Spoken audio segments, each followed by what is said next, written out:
Hey guys, what's up? It's Joe Detective here, investigating your favorite animes, and today I'm going to be trying my best to talk very fast because I'm running out of time.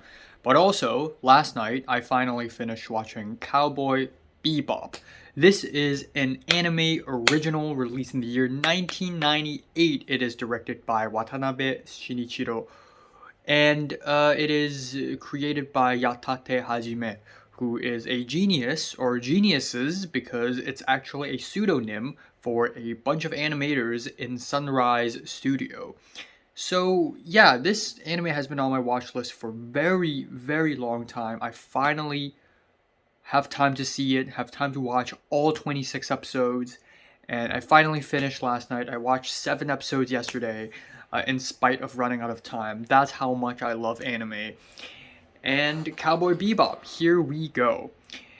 It is essentially about a crew of bounty hunters in space in the year 2071, going from planet to planet in the solar system to hunt bounties. Not because they're cool and they fight for justice, but because they're poor, unemployed, and have nothing better to do with their lives. So, first of all, let's state the obvious. Let's get the elephant out of the room here. The OP, the opening sequence for Cowboy Bebop.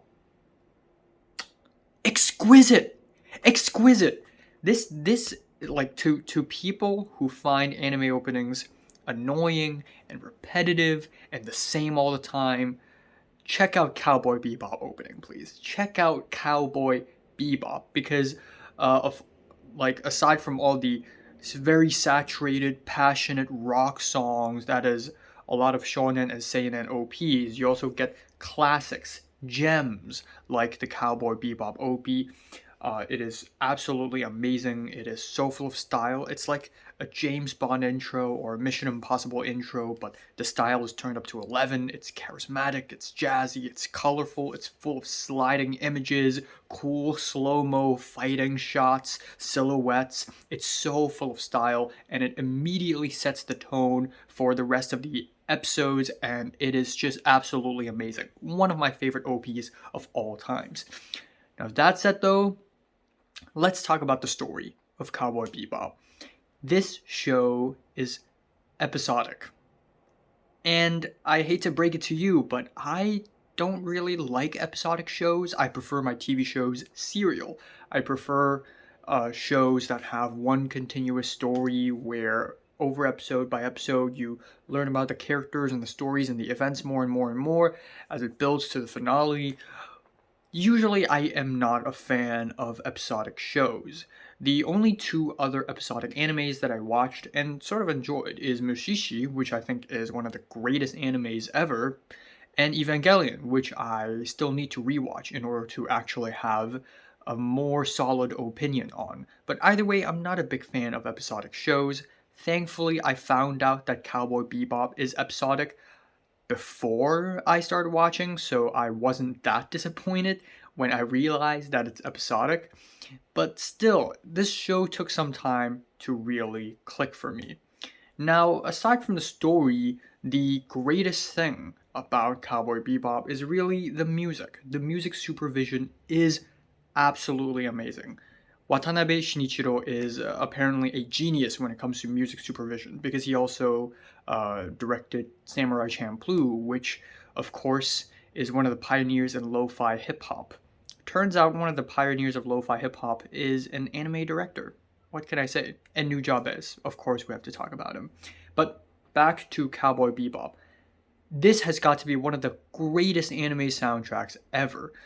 And there are so many different tracks in the soundtrack. It ranges from freaky jazz numbers to cute electropop, from heavy metal to jangly country music to sad folk music to Tchaikovsky's Nutcracker Waltz. So there's a myriad of soundtracks on this anime, and it just goes to show that great soundtrack doesn't mean consistent soundtrack, because all of these musical choices, even though it literally varies from genre to genre, every single episode they're different and they add so much more to the story, the feel, the atmosphere, and they're all really, really well used. People should study Cowboy Bebop if they want to be a good music supervisor, because the music is so well used in this anime. Even now, I finished the anime last night. Even now, I'm thinking about the music. It just forever sticks in my head. Like, there are so many musical scenes. The Tchaikovsky scene, the ending to Jupiter Jazz. Like, it's just it's the music is ingrained to my ears because they're so iconic. They're so moody. They add so much to the texture. It's just amazing. And on top of that, there are so many small things about this anime that make this so well done. The transitional title cards, in old animes where they play on TV and their ad breaks, their transitional title cards. The transitional title cards in Cowboy Bebop are all full of style. They're all really funky and nice. The editing of this anime overall is really sharp and clean. I also really like the episode titles because they're a blend of sci-fi and western titles. Again, Jupiter Jazz, Asteroid Blues, Honky Tonk Woman, Heavy Metal Queen, Stray Dog Strut. Like, they're all so interesting. And even the names of the characters in this anime are essentially a blend of American, Russian, Chinese, and Japanese names, which is a pretty good projection of what names will be like in, I guess, 50 years, because the world will be so globalized and people around the world will be so connected with each other's cultures that these crazy transcultural names just start popping up here and there.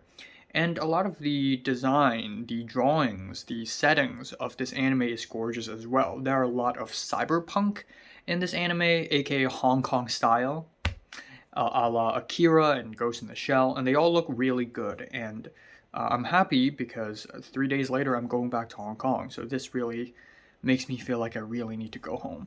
But anyways, back to the fact that this is an episodic show. Yes, I'm not a big fan of episodic shows, but at some point while watching Cowboy Bebop, it clicked for me, and I fell in love with it.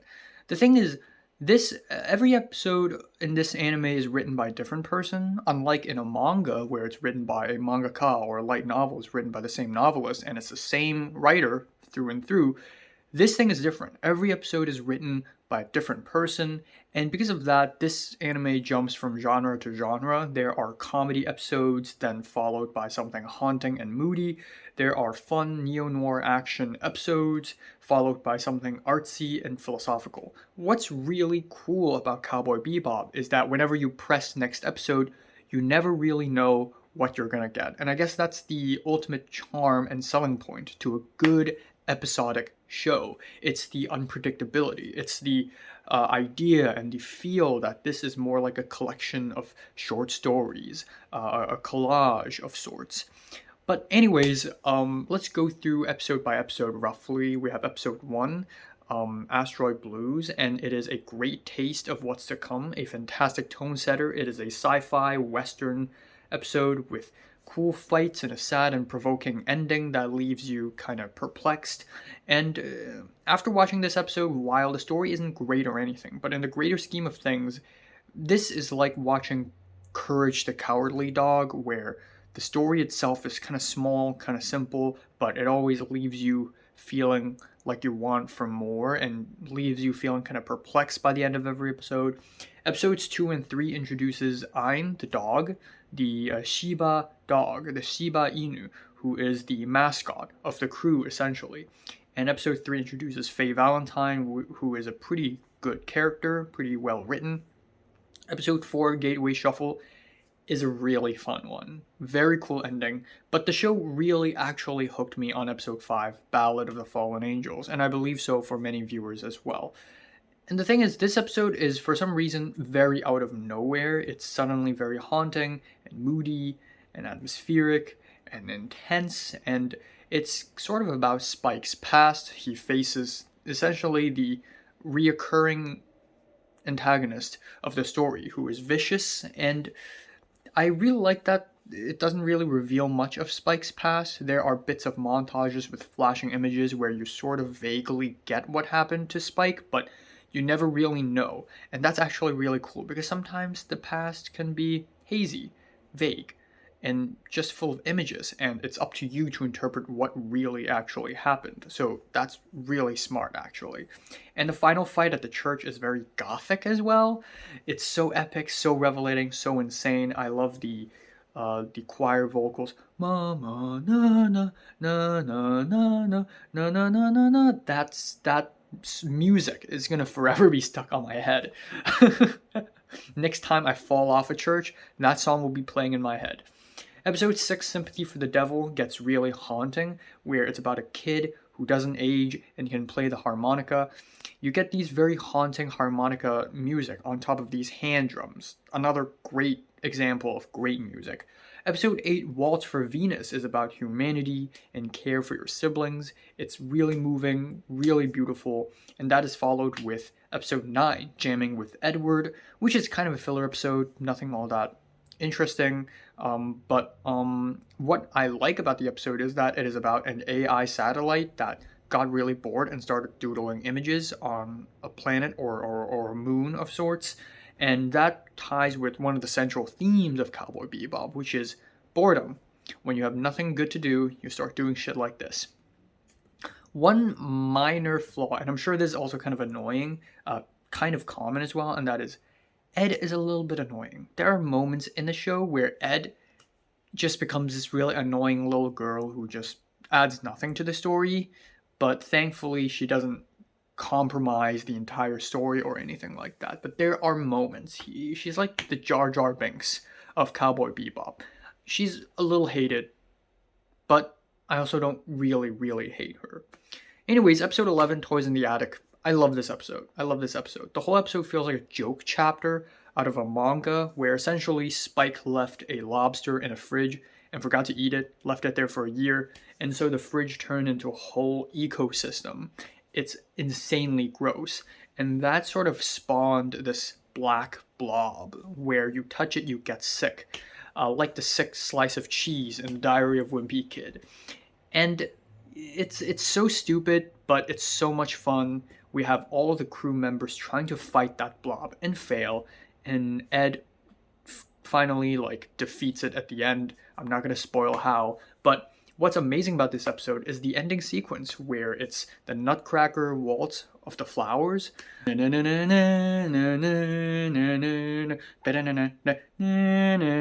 it just transitions from this fridge floating in space and all this ecosystem junk sort of turning into sparkles, and then you get a shot of one of the crew members in a coma just floating in the spaceship. It's so funny, so creative, it's amazing.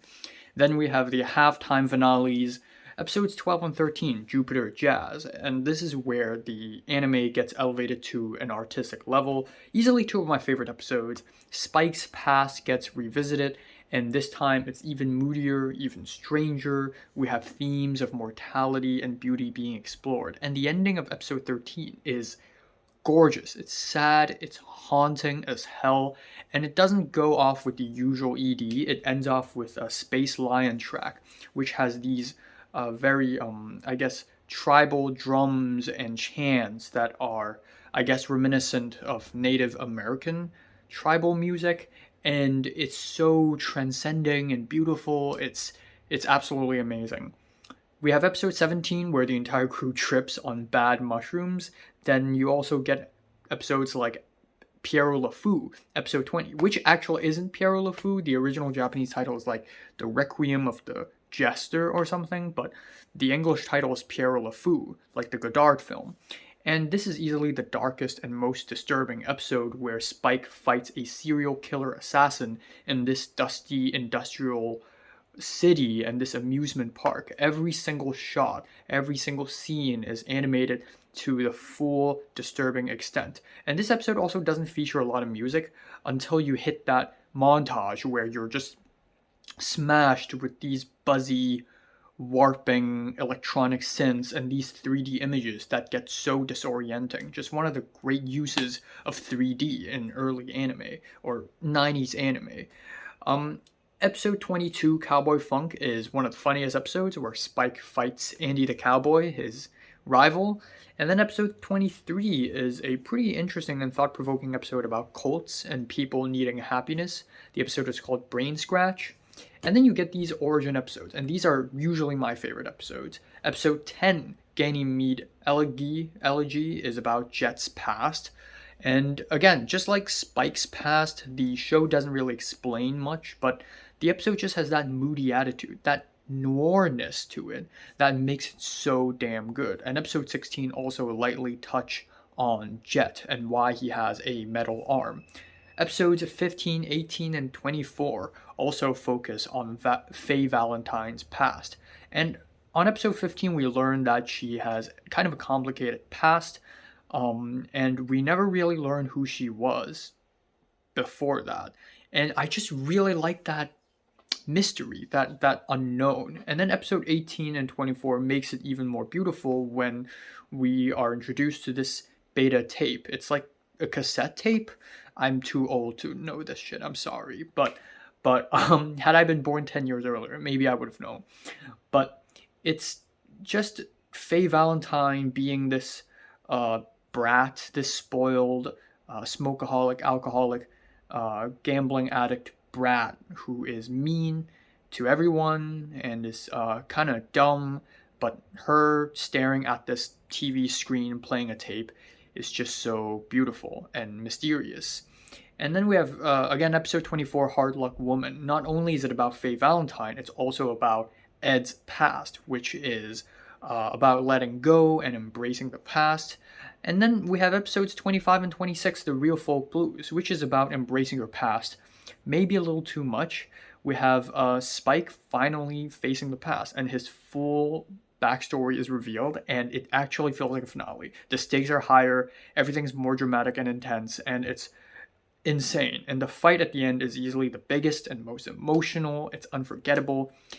I wish the pacing is slower. If the pacing is slower and the fight lasted longer, the ending would have hit me like a ton of trucks. But I imagine this ending hitting a lot of other people like a ton of trucks or a ton of bricks. So yeah, overall this is a fantastic show. I ended up enjoying it a lot.